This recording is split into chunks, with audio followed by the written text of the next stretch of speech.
ഞാൻ negative comments അങ്ങനെ ഞാൻ പോസിറ്റീവ് കമൻസിനൊക്കെ കൂടുതൽ നെഗറ്റീവ് കമൻസിന് റിപ്ലൈ കൊടുക്കാറുണ്ട്. ശമ്പളം ഇല്ലാത്തതുകൊണ്ട് പുള്ളി വീട്ടിലൊന്നും ചെയ്യില്ല, ശമ്പളം ഉള്ളിടത്ത് പണിയെടുക്കും. എനിക്ക് ഈ മട്ടം ഒത്തിരി സമയമുണ്ട് ചിന്തിക്കാൻ. എനിക്ക് ചമ്മന്തി അരയ്ക്കുമ്പോൾ തൂക്കുമ്പോൾ സമയമുണ്ട്. ഞാൻ ഫുൾ ടൈം നമ്മുടെ തിങ്കിങ് ഇങ്ങനെ പൊയ്ക്കൊണ്ടിരിക്കും. ഹായ് ഹലോ നമസ്കാരം, ഞാൻ നിങ്ങളുടെ സ്വന്തം നന്ദു. ഇന്ന് നമ്മുടെ പരിപാടിക്ക് ആരെ ഗസ്റ്റ് എന്ന് പറഞ്ഞു കഴിഞ്ഞാൽ അതൊരു പ്രധാനപ്പെട്ട വ്യക്തിയാണ്. അതുമാത്രമല്ല, പേര് കേട്ടാൽ നമ്മൾ ഞെട്ടും. അയ്യോ, മായാവി. മായൻകുട്ടി, മായാവി.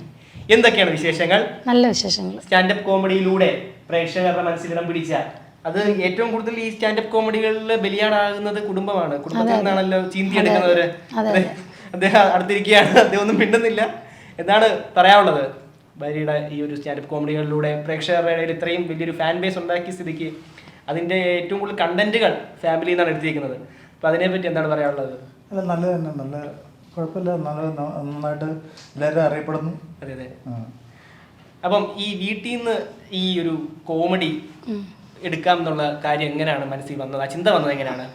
അതങ്ങനെ വീട്ടിൽ നിന്നാണ് ഞാൻ പൊതുവേ വീട്ടിൽ നിന്ന് എടുക്കുന്നതെന്ന് വെച്ചാൽ നമുക്കിപ്പം എന്തെങ്കിലും കാര്യം നമ്മുടെ കാര്യങ്ങൾ പറയുമല്ലോ. കോമഡി നിറഞ്ഞൊരു വീടാണല്ലേ? കോമഡി നിറഞ്ഞ വീടല്ല, പുറത്തുള്ളവരല്ല എനിക്ക് പറഞ്ഞാൽ അടി പറ്റും. അപ്പം ആ ക്യാരക്ടറൊക്കെ ഞാൻ എൻ്റെ വീട്ടിലുള്ളവരായിട്ട് എടുക്കുന്നതാണ്.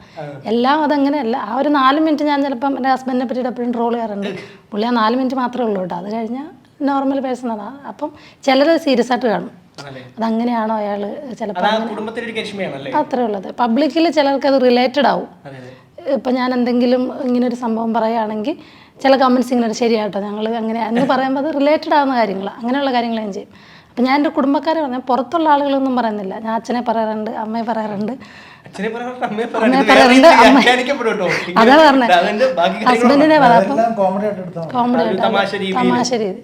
പുറത്തുള്ളവർ വന്നിട്ട് ഇങ്ങനെ കമന്റ് ഇടും, ഇങ്ങനെ ഹസ്ബൻഡിനെ പറ്റി പറഞ്ഞു, ഇങ്ങനെ അച്ഛനെ പറ്റി, അച്ഛനെയൊക്കെ വിറ്റല്ലേ ജീവിക്കുന്ന, അങ്ങനെയൊക്കെ പറയും. നെഗറ്റീവ് ഇടയ്ക്കൊക്കെ വരാറുണ്ട്. നെഗറ്റീവ് ഞാൻ നെഗറ്റീവ് കമന്റ്സ് അങ്ങനെ ഞാൻ പോസിറ്റീവ് കമന്റ്സിനൊക്കെ കൂടുതൽ നെഗറ്റീവ് കമന്റ്സിന് റിപ്ലൈ കൊടുക്കാറുണ്ട്. ഒരു ഫണ്ണി ആയിട്ടൊക്കെ കൊടുക്കാറുണ്ട്. അതിപ്പം നല്ല കാര്യമാണ്. അവരത്രയും അങ്ങനെ ചിന്തിക്കുന്നില്ല. അവരിങ്ങനെ കമന്റ്, ഓരോരുത്തർക്കും ഓരോ കഴിവുണ്ടല്ലോ. അവർക്ക് അവരെ ഫ്രസ്ട്രേഷൻ തീർക്കുന്ന ആ ഒരു സംഭവത്തിലായിരിക്കും. ഞാൻ എൻ്റെ ഹാപ്പിനെസ് കണ്ടുപിടിക്കുന്ന ഇതിലൂടെ. അത്രേ ഉള്ളൂ. ഭർത്താവ് എന്താണ് ചെയ്യുന്നത്? ഞാൻ ഷെഫാണ്. അടിപൊളി. നമുക്ക് ഷെഫ് എന്നൊക്കെ കേട്ട് കഴിഞ്ഞാൽ ഭയങ്കര എനിക്ക് എങ്ങനെയായിരുന്നു ആദ്യം ഭയങ്കരമായിട്ട് എനിക്ക് എങ്ങനെയായിരുന്നു. നല്ല രീതിയിൽ ഫുഡ് ഉണ്ടാക്കി തരുന്ന വീട്ടിൽ ശമ്പളം ഇല്ലാത്തതുകൊണ്ട് പുള്ളി വീട്ടിലൊന്നും ചെയ്യില്ല, ശമ്പളം ഉള്ളിടത്ത് പണിയെടുക്കും. അല്ല, വീട്ടിൽ ചെയ്ത് കഴിഞ്ഞാൽ പിന്നെ സ്ഥിരം പണിയായി പോയാലോ എന്ന് ഓർത്തിട്ട്. അപ്പൊ എന്താണ്, ഏതൊക്കെ തരത്തിലുള്ള ഭക്ഷണങ്ങളാണ് കൂടുതൽ ഉണ്ടാക്കാറ്? ഞാൻ ചൈനീസിൽ പെട്ടെന്ന് ഉണ്ടാക്കാൻ പറ്റിയ ഭക്ഷണം ഏതാണ്? ഫ്രൈഡ് റൈസ് പെട്ടെന്ന് ഉണ്ടാക്കാം. മാഗി പിന്നെ ചൈനീസ് അല്ലല്ലേ? മാഗി ചൈനീസ് ആണോ? അപ്പം മാഗിയിൽ കുറച്ചുകൂടെ പെട്ടെന്ന് ഉണ്ടാക്കാൻ പറ്റുന്നത് അത് വീട്ടിലുണ്ടാക്കുന്ന കാര്യം. പുള്ളി പ്രൊഫഷണലായിട്ട് ഫ്രൈഡ് റൈസ് പെട്ടെന്ന് ഉണ്ടാക്കാൻ പറ്റും. അപ്പോൾ ഈ ഒരു സ്റ്റാൻഡപ്പ് കോമഡി എന്ന് പറയുമ്പോൾ ഈ ഒരു കുറച്ചല്ല, ഒരു 3-4-5 വർഷം, ഒരു എൻ്റെ അറിവിൽ ഒരു 6 വർഷത്തോളമായി ഇത്രയും വലിയൊരു ഇതിലേക്ക് വന്നത്. അപ്പൊ അതിലൊരു കഴിവുണ്ടെന്ന് ആരാണ് പറഞ്ഞത്? എങ്ങനെയാണ് അത് കണ്ടെത്തുന്നത്? അങ്ങനെ ഒരു കഴിവാണെന്നൊന്നും എനിക്ക് ആദ്യം അറിയത്തില്ലായിരുന്നു. ഞാൻ കൂടുതൽ രമേശ് പിഷാരുടെ രമേശന്റെ കോമഡി കാണുന്നത് ഇഷ്ടം. അപ്പൊ ഞാൻ ഇങ്ങനെ അപ്പം ഞാൻ അങ്ങനെ ശ്രദ്ധിക്കും. പിന്നെ ഫ്രണ്ട്സിന്റെ ഇടയിലൊക്കെ നമ്മൾ ഓരോരുത്തരെ കളിയാക്കുമല്ലോ, ട്രോളും. പിന്നെ എനിക്കിങ്ങനെ വർത്താനം പറയാൻ ഇഷ്ടമാണ്. ഇങ്ങനെ കലപില ഞങ്ങൾ തമ്മിൽ വ്യത്യാസം വെച്ചാൽ പുള്ളി ഭയങ്കര സൈലന്റ്. മനസ്സിലായി ഈ ഒരു മൈക്ക് മതിയായിരുന്നു ശരിക്കും. പുള്ളി സൈലന്റാ, അവൾ ഭയങ്കര സൈലന്റാ. ഞാൻ നേരെ തിരിച്ചാ. അപ്പം ഞാൻ ഇടയ്ക്ക് ഇങ്ങനെ സിച്ചേട്ടനോട് പറയും, സിച്ചേട്ടൻ ഇങ്ങനെ സൈലന്റ് ആയിട്ടിരിക്കുന്നത്, ഞങ്ങൾ പ്രണയിച്ച് കിട്ടിയതാ. അപ്പൊ ഞാൻ ചോദിക്കുമ്പോൾ പുള്ളി പറയും കേൾക്കാൻ ആരെങ്കിലും വേണ്ടെന്ന് പറയും. അപ്പൊ കേപ്പ് മാത്രമേ ഉള്ളൂ. ഒരുപാട് ഓവർലാപ്പ് സംസാരിക്കാതെ കേൾക്കാൻ ഉള്ളെന്ന് പറഞ്ഞു കഴിഞ്ഞാൽ ഭയങ്കര സംഭവമാണ്. അപ്പൊ എങ്ങനെ പ്രണയവിവാഹമാണെന്ന് പറഞ്ഞു, എങ്ങനെയാണ് ആ ഒരു പ്രണയത്തിന്റെ തുടക്കം, അതിന്റെ ഒരു ജേണി എങ്ങനെയാണ്? ഞങ്ങൾ ഒന്നിച്ച് വർക്ക് ചെയ്തതാണ്. ഹോളിഡേ എന്ന് പറഞ്ഞൊരു ഹോട്ടലിൽ ഒന്നിച്ച് വർക്ക് ചെയ്ത അല്ല, ഈ സമയം പോയി അത് ഹോളിഡേ ഞങ്ങൾ വർക്ക് ചെയ്ത് ചെറായില്. എറണാകുളത്ത് തന്നെ. നീ പറഞ്ഞ ഈ ഹോളിഡേ എനിക്ക് അത് എറണാകുളം അല്ല, ചെറായി എറണാകുളം. അപ്പൊ ചെറായില് ഒരു ഹോട്ടലിൽ വർക്ക് ചെയ്യായിരുന്നു. പുള്ളിയോട് ഷെഫായിട്ട് വർക്ക് ചെയ്യായിരുന്നു. അപ്പൊ ഇങ്ങനെ പ്രപ്പോസ് ചെയ്തു.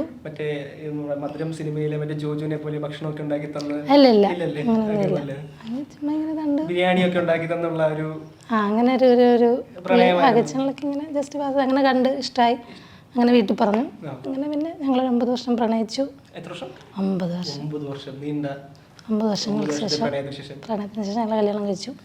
അപ്പോൾ 9 വർഷമായാലും അങ്ങനെ എങ്ങനെ ഒരു ഭയങ്കര ഫ്രീഡം ഒക്കെ തരുന്ന അങ്ങനെ ഒരു മനുഷ്യൻ. ഇപ്പോൾ പ്രോഗ്രാമിനൊക്കെ ഭയങ്കര ഇഷ്ടമാണ്. ഇപ്പോൾ പുള്ളിക്കാരനെ പറ്റിയിട്ടൊക്കെ ഞാൻ ഇരുത്തിയിട്ട് പുകഴ്ത്തി പറയുന്നൊന്നല്ല കേട്ടോ, ഇരുത്തിയിട്ട് പുകഴ്ത്തി പറയുന്നൊന്നല്ല. അപ്പോൾ ജ്യൂസൊക്കെ മേടിച്ച് തരണം. പുള്ളി ഭയങ്കരമായിട്ടും ഇങ്ങനെ എന്താ എല്ലാത്തിനും സപ്പോർട്ട് ചെയ്യുന്ന. ചിലപ്പോൾ എനിക്ക് തോന്നുന്നു എൻ്റെ കൂട്ടുകാരോടൊക്കെ ആണെങ്കിൽ ഇപ്പോഴും ഞാനിങ്ങനെ ഫ്രണ്ട്സിൻ്റെ കൂടെ ഫ്രീ ആയിട്ടൊക്കെ പോകാറുണ്ട്, ഭയങ്കര ഫ്രണ്ട്ലി ആയിട്ട് പോകാറുണ്ട്. അതൊക്കെ എനിക്ക് എന്തെങ്കിലും പ്രശ്നം വന്നാൽ ആദ്യം നമ്മൾ ഷെയർ ചെയ്യാൻ പറ്റുന്നൊരു മനുഷ്യനാണ്. ആരെ അല്ലാതെ ഞാൻ ഇങ്ങനെ മറച്ചു വെച്ച് അങ്ങനെ സംഭവമല്ല, അത് പറഞ്ഞാൽ അതേ രീതിയിൽ എടുക്കും എന്നുള്ളൊരു. അപ്പോൾ ഈ ഒരു ജോലി, ഫാമിലി, ഇതിൻ്റെയൊക്കെ ഇടയിൽ ഞാൻ ഹോട്ടൽ ഫീൽഡായിരുന്നു. ഞാൻ അതെ, ഞാൻ ലാസ്റ്റ് ഫുഡ് ആൻഡ് ബീവറേജ് മാനേജറായിട്ടാണ് വർക്ക് ചെയ്തുകൊണ്ടിരുന്നത്. പിന്നെ കൊറോണ ഒക്കെ വന്ന് നമ്മൾ വീട്ടിലൊക്കെ ആയി. പിന്നെ അത് കഴിഞ്ഞ് പ്രോഗ്രാം TV കണ്ടിട്ട് നമ്മൾ വീഡിയോ ഒക്കെ വെച്ച് കൊടുത്ത് അങ്ങനെ വന്നു. അപ്പോൾ അതിനുള്ളൊരു സമയമൊക്കെ എങ്ങനെയാണ് കണ്ടെത്തുന്നത്? ഏതിന്? വീട്ടിലെ കാര്യങ്ങളും അതുപോലെ തന്നെ ജോലി കാര്യങ്ങളും. വീട്ടിലെ കാര്യങ്ങൾക്ക് സമയം, അതെല്ലാ സ്ത്രീകളും വീട്ടിലെ കാര്യങ്ങൾക്ക് സമയം കണ്ടെത്തുന്നുണ്ട്. എനിക്ക് തോന്നുന്നു ഞാനൊക്കെ ഇപ്പോൾ ഒരു ഓഫീസ് ജോലിക്ക് ഇപ്പോൾ ഭയങ്കര ടെൻഷനും കാര്യങ്ങളൊക്കെ വരും എപ്പോഴും. അല്ല, അവിടെ ചെല്ലുമ്പോൾ നമുക്കൊരു സാധനം ടാർഗറ്റ് ചെയ്ത് അതെടുക്കണം ഇതെടുക്കണം. അപ്പോൾ ഓരോരുത്തർ വന്ന് എന്തെങ്കിലും ഗോൾ നോക്കി തന്നാൽ ടാർഗറ്റ് ചെയ്ത് ചോദിക്കുക, ഇങ്ങനെ ടെൻഷൻ വരും. വീട്ടിലുള്ളവർ ഭയങ്കര കൂളാണ്. കാരണം എനിക്ക് മീമട്ടം ഒത്തിരി സമയമുണ്ട് ചിന്തിക്കാൻ. എനിക്ക് സമ്മതി അരയ്ക്കുമ്പോൾ തൂക്കുമ്പോൾ സമയമുണ്ട്. ഞാൻ ഫുൾ ടൈം നമ്മുടെ തിങ്കിങ് ഇങ്ങനെ പൊയ്ക്കൊണ്ടിരിക്കും. ചിലപ്പോൾ ചെറിയ ചെറിയ പോയിന്റ് കിട്ടും. ഞാൻ ഒരു സ്ഥിതി പറഞ്ഞിട്ടുണ്ട്, ഞാൻ ഒരു കണ്ടന്റും ഇല്ലാണ്ട് ഞാൻ മുറ്റത്തിരിക്കുമ്പോൾ എൻ്റെ അമ്മായിമ്മയുടെ മുറ്റടിക്കുമായിരുന്നു. അപ്പോൾ ചോദിച്ചാൽ ഞാൻ അടുത്താണ് അമ്മായിമ്മയെ പറ്റി പറഞ്ഞാലേ, അങ്ങനെയൊക്കെ ചിന്ത ഉണ്ടാവും. പിന്നെ ഒരു പുരുഷന്മാരെ പറ്റി ഒരു കണ്ടന്റ് ഞാൻ പറഞ്ഞായിരുന്നു. അപ്പോൾ ഞാൻ ഈ പുള്ളിയുടെ എപ്പോഴും മൂഡ് സ്വിങ്സിനെ പറ്റിയിട്ടൊക്കെ പറയാറുണ്ട്. അപ്പം അല്ല, ഞാൻ പറയും എനിക്ക് എൻ്റെ അറിയില്ല പറയാൻ പറ്റുള്ളൂ. ഞാൻ പറയാം എനിക്ക് എങ്ങനെ ദേഷ്യം അതെ. അപ്പോഴാണ് ഞാനിങ്ങനെ എന്ത് പറഞ്ഞാലും ഈ മനുഷ്യന് ഇതൊന്നും ഇല്ലേ എന്ന് ഞാൻ ചിന്തിച്ചത്. ആ ടൈമിലാണ് ഞാൻ പുരുഷന്മാരെ പറ്റിയിട്ട് ഒരു സംഭവം എന്ന് പറഞ്ഞത്. ഞാൻ എപ്പോഴും ഇങ്ങനെ പുള്ളിയോട് ഇങ്ങനെ ചോദിക്കാറുണ്ട്, എൻ്റെ ബർത്ത്ഡേ ഓർമ്മയില്ലേ, അത് ഓർമ്മയില്ലേ, ഇത് ഓർമ്മയില്ലേ. ഞങ്ങൾ തമ്മിൽ ഇരിക്കുന്ന സമയങ്ങളിൽ ഫ്രീ ആയ ടൈമിൽ ഞാൻ എപ്പോഴും അലമാരിപ്പെട്ട് ഞാൻ പണ്ടെടുത്തെടുത്ത് കുറേ കത്തൊക്കെ ഇരിപ്പുണ്ട്, ക്രിസ്മസ് കാർഡൊക്കെ ഉണ്ട്. അതൊക്കെ എടുത്തുകൊണ്ട് വന്നിട്ട് ഞാൻ പറയും ഇതൊക്കെ തുരുമ്പെടുത്തു പോയി.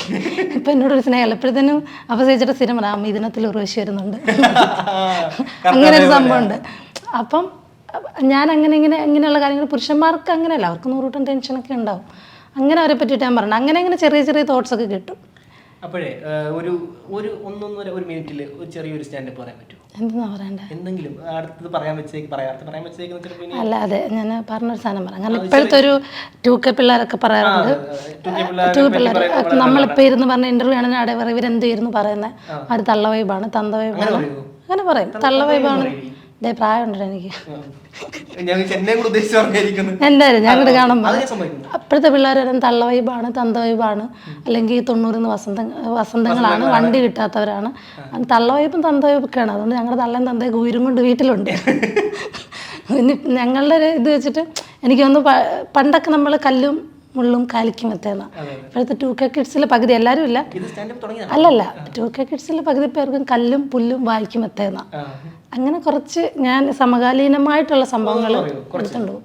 ഇതേ കുറച്ചുള്ളൂ. നിങ്ങൾക്ക് ഇതൊന്നും മനസ്സിലായില്ല, ഞാൻ സീരിയസ് സംസാരിക്കാന്ന് വിചാരിച്ചേ. ഞാനത് ആരോടൊപ്പം വളരെ രസകരമായിട്ട് കുറെ നേരം സംസാരിച്ചു സ്റ്റാൻഡപ്പിനെ പറ്റിയും. പിന്നെ അതേപോലെ പേര് തന്നെ നമ്മൾ തുടക്കത്തിൽ ഇൻട്രോ തന്നെ എന്തിനാണ് ഈ പുള്ളിക്ക് മൈക്ക് വെച്ചതെന്ന് ഇപ്പോഴോട് പറഞ്ഞില്ല. അത് തുടക്കത്തിലെ ഒരു പറഞ്ഞായിരുന്നു, തുടക്കത്തില് അറിയിപ്പായിരുന്നു. പുള്ളി അധികം സംസാരിക്കാത്തതാണ്. കേട്ട് ഇത്രയും നേരം എത്ര ക്വയറ്റായിട്ടാണ് മനുഷ്യൻ കേട്ടോണ്ടിരുന്നത്. നമ്മളെല്ലാം കേട്ടിരിക്കണം. എന്തെങ്കിലും പറയാനുണ്ടോ ഭാര്യയുടെ ഇനിയുള്ള ഫ്യൂച്ചറിലെ? പറഞ്ഞു പഠിപ്പിച്ചൊക്കെ പറ. അല്ലല്ല, ഞാൻ സപ്പോർട്ട് ചെയ്യുന്ന ആളല്ലേ. അതെ, പുള്ളി കൂത്താട്ടുളം, ഞാനാണ് കൊല്ലം. ഭാര്യ അതെന്റെ കൂടെ അല്ലേ ജീവിക്കുന്ന. നമ്മൾ നമ്മുടെ റൂട്ടിന് കൊണ്ടുപോയി. അപ്പം ഇനിയും വലിയ വലിയ സമകാലികമായിട്ടുള്ള കാര്യങ്ങൾ. സ്റ്റാൻഡപ്പിൽ ഒരു കിങ് ഉണ്ട്, ഇനി സ്റ്റാൻഡപ്പിൽ ഒരു കിങ്ങിണി വേണം.